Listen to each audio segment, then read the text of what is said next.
Et ça, c'est des vieilles boutiques de pneus ou de réparation de taxi. Mais bon, il n'y en a plus beaucoup, donc je trouve ça intéressant, ça a du charme, quoi. Les couleurs sont belles, visuellement, je trouve ça très excitant, ça donne envie de faire des images.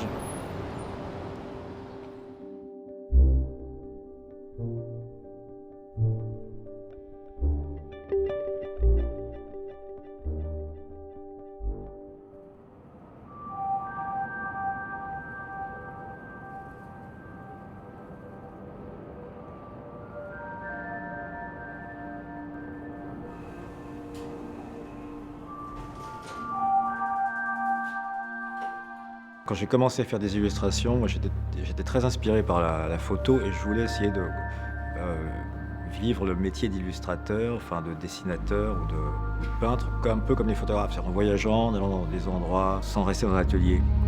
Et c'est comme ça que je suis venu à New York les premières fois. Voilà.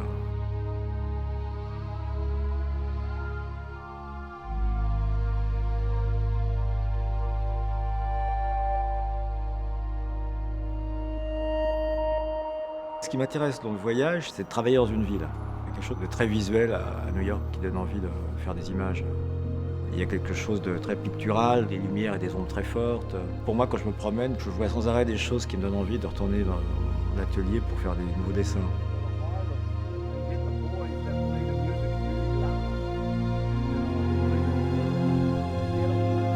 Je fais des images à la gouache, c'est ce que je fais souvent, parce que les images à la gouache, enfin, ça donne une certaine densité qui correspond bien à ce que j'ai envie de montrer de New York.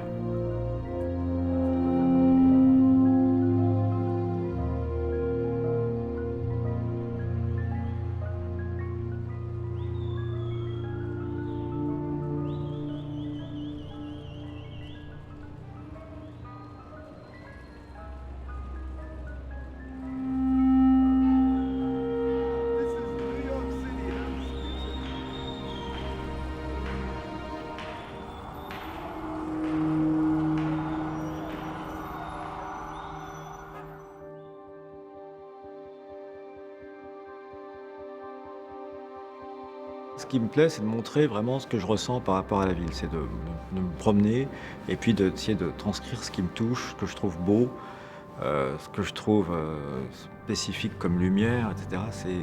C'est pas de faire du commentaire, c'est plutôt d'espérer que les gens vont ressentir un peu la même chose que moi, ou essayer de transmettre ça. Beaucoup de gens sont de passage ici, beaucoup de gens sont de passage. Donc ça aussi, c'est intéressant à montrer. C'est aussi pour ça que les personnages sont très temporaires ici. Enfin, ils prennent en compte la dimension de la ville, un truc qui est plus fort qu'eux, quoi.